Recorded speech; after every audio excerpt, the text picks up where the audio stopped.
இப்போது நீங்கள் கேட்கவிருப்பது ஜூனியர் விகடனில் வெளியாகும் பா. திருமாவேலனின் பெரியோர்களே தாய்மார்களே தொடரின் பகுதி 41.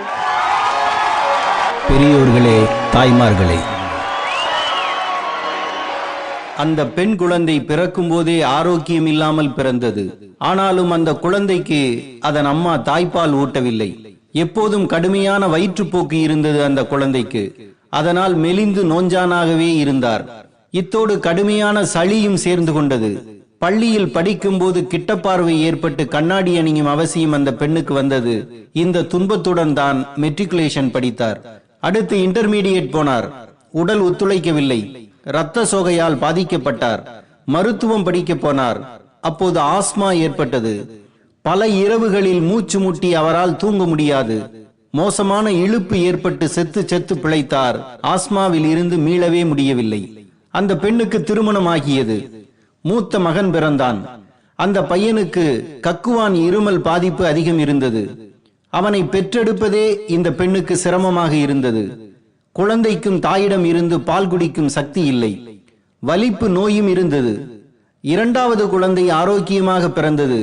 பிறந்த குழந்தையின் கண்ணை கழுவும் போது பயன்படுத்தக்கூடாத திரவத்தை பயன்படுத்தி விட்டார்கள். ஆகையால் அந்த குழந்தையின் கண் திடீரென வீங்கிவிட்டது. அதை குணப்படுத்தினார்கள். அந்த குழந்தைக்கு பால் கொடுக்கும் அளவுக்கு இந்த பெண்ணுக்கு பால் வளம் இல்லை. எனவே குடல் மந்தமும் மலச்சிக்கலும் இரண்டாவது குழந்தைக்கு ஏற்பட்டது. அதனால் எடை கூடவே இல்லை. இரண்டாவது குழந்தை பிறந்த பிறகு முதல் குழந்தைக்கு காய்ச்சல் வந்து அது வலிப்பாக வளர்ந்தது.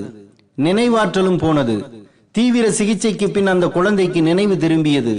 இந்த சூழ்நிலையில் வளர்க்கப்பட்டதால் இரண்டாவது குழந்தையின் ஆரோக்கியமும் கெட்டது. மூத்தவனை பார்ப்பதால் எனது பால் மாறுதல் அடைந்தது. குழந்தைக்கு பால் கொடுக்கும் போது தாய்க்கு அந்த சமயத்தில் ஏதேனும் கவலையோ வருத்தமோ ஏற்பட்டால் அவளிடம் ஊறும் பாலின் சிறு மாறுதல்கள் உண்டாகின்றன என்று அந்த பெண் பிற்காலத்தில் எழுதினார். அந்த பெண்ணின் முதல் தங்கையும் சிறு வயதில் அம்மை நோயின் பாதிப்புக்கு உள்ளானவர். தொடர் வயிற்றுப்போக்கு அவரது உடல் நலத்தை கெடுத்தது. இரண்டாவது தங்கை திருமணம் செய்து வைத்த சில ஆண்டுகளில் புற்றுநோய் காரணமாக இறந்து விட்டார். மனிதனை ஆட்டி படைக்கும் இந்த பயங்கரமான வியாதிக்கு தீர்வு தேடுவதில் அன்றிலிருந்து முனைப்பானேன் என்று அந்த பெண் சபதம் எடுத்தார். அன்றைய நீதி கட்சி ஆட்சியின் சுகாதார அமைச்சராக இருந்த பனகல் ராஜா இவரை இங்கிலாந்துக்கு அனுப்பி படிக்க உதவிகள் செய்தார். பெண்களை குழந்தைகளை பாதிக்கும் வியாதிகள் பற்றி படித்தார்.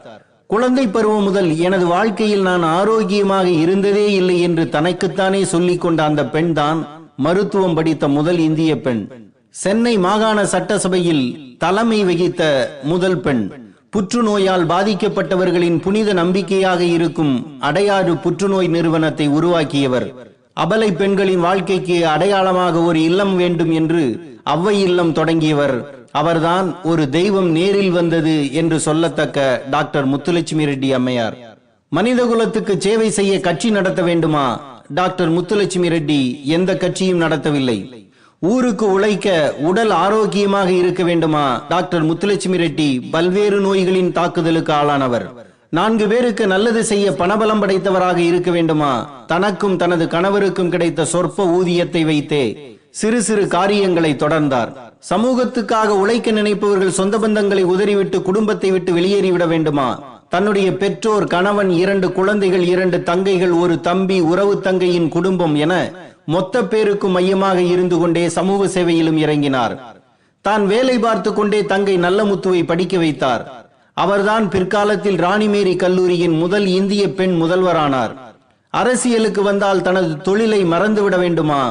மாட்டேன். அரசியலுக்காக எனது மருத்துவ தொழிலையும் மருத்துவ ஆராய்ச்சியையும் விட்டுவிட மாட்டேன் என்று சொன்னவர் அவர்.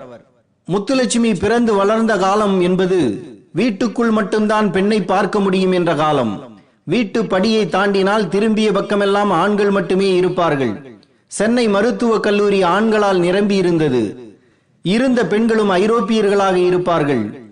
திரை போட்டு மூடிய வாகனத்தில் நான் போவேன் என்கிறார் முத்துலட்சுமி. அந்த காலத்தில் படிக்க செல்லும் பெண்களை தெருவில் நின்று கிண்டல் செய்வார்களாம். கல்லூரி பேராசிரியர் கர்னல் ஜிப்போர்ட் தனது வகுப்பில் மாணவிகளை உட்காரவே விடமாட்டார். அறுவை சிகிச்சை பாடத்தில் முழு மதிப்பெண்ணை முத்துலட்சுமி பெற்ற பிறகுதான் பெண்களும் தனது வகுப்புக்குள் வரலாம், உட்காரலாம் என்று மனம் மாறி இருக்கிறார். முத்துலட்சுமி மருத்துவ பட்டம் பெற்றபோது சென்னை மருத்துவக் கல்லூரியின் வரலாற்றில் இது பொன்னான நாள் என்று எழுதினார் கர்னல் ஜிப்போர்டு.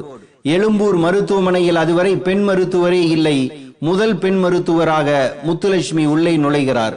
மருத்துவ உயர் படிப்புக்கு பாரிஸ் சென்றவருக்கு அந்த துறையோடு சமூக சேவையும் சீர்திருத்தமும் சேர்த்து பார்க்கும் சிந்தனை ஏற்பட்டது. இதில் மிக முக்கியமானது தேவதாசி முறை ஒழிப்பு. தேவரடியார், பதியிலார், வேசையர், தாசிகள், கணிகைகள், நர்த்தகி, நடனமங்கை என பல்வேறு பெயர்கள் சூட்டப்பட்ட பரிதாப பெண்கள் கோயிலுக்கு அர்ப்பணிக்கப்பட்டார்கள். இந்த பெண்களுக்கு உடலில் திரிசூலம், ரிஷபகாலை, சங்கு, சக்கரம் போன்ற ஏதாவது ஒரு முத்திரை பதிக்கப்படும். கடவுள் முன் உட்கார்ந்து தாலியை கட்டிக்கொள்வார்கள். கிபி 4ஆம் நூற்றாண்டில் இருந்து இந்த பழக்கம் இருந்தது. 8-9 வயது பெண்கள் இப்படி பழக்கப்படுத்தப்பட்டார்கள். சில இடங்களில் வேறுமாறியாகவும் கட்டாயப்படுத்தப்பட்டார்கள். ஆடல் பாடல் கலையே மெல்லிய பாலியலாக மாறியது. இது கோயிலையே சிதைத்தது.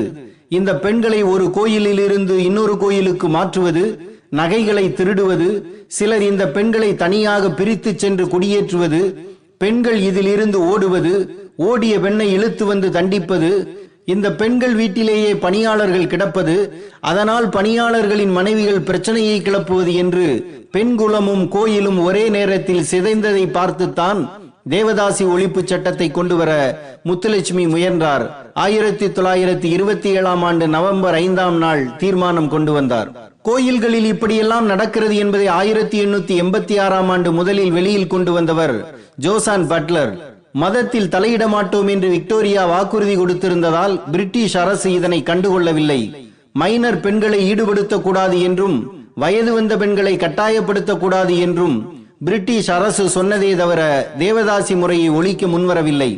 முத்துலட்சுமி ரெட்டி தான் இதற்கு முயன்றார். அதனை அன்றைய தேசியவாதிகள் சிலரே எதிர்த்தார்கள். அதில் முக்கியமானவர் சத்தியமூர்த்தி. இதை மதத்தின் மீதான தாக்குதலாக சத்தியமூர்த்தி பார்த்தார். மத விவகாரங்களில் தலையிடுவது கூடாது என்றார். மதம் போய்விடும் என்றார். தாசிகளை ஒழிப்பது கலையை ஒழிப்பதற்கு சமம் என்றார். தேவதாசி முறையை ஒழிக்க கூடாது என்று சென்னை மாகாண சட்டசபையிலேயே சிலர் பேசினார்கள். உங்களுக்கு அக்கா தங்கைகள் இல்லையா? பெண்கள் இல்லையா? மனைவி இல்லையா? உங்கள் குடும்பத்தில் இருந்து எந்த பெண்களையாவது இது போன்ற தொழிலுக்கு அனுப்புவீர்களா என்று சட்டசபையில் தான் கேட்டதாகவும், அப்போது சட்டசபையே ஸ்தம்பித்து நின்றுவிட்டது என்றும், ஆண் சகோதரர்களும் தலைகுனிந்து விட்டார்கள் என்றும் முத்துலட்சுமி எழுதியிருக்கிறார். இறுதியில் தேவதாசி ஒழிப்பு தீர்மானம் நிறைவேறியது. ஆனால் அதை பொதுமக்கள் கருத்துக்கு அனுப்பி வைக்க வேண்டும் என்று சுற்றுக்கு விடப்பட்டது. இது ராஜாஜி முதல்வராக இருந்தபோது நடைமுறைக்கு வந்தது.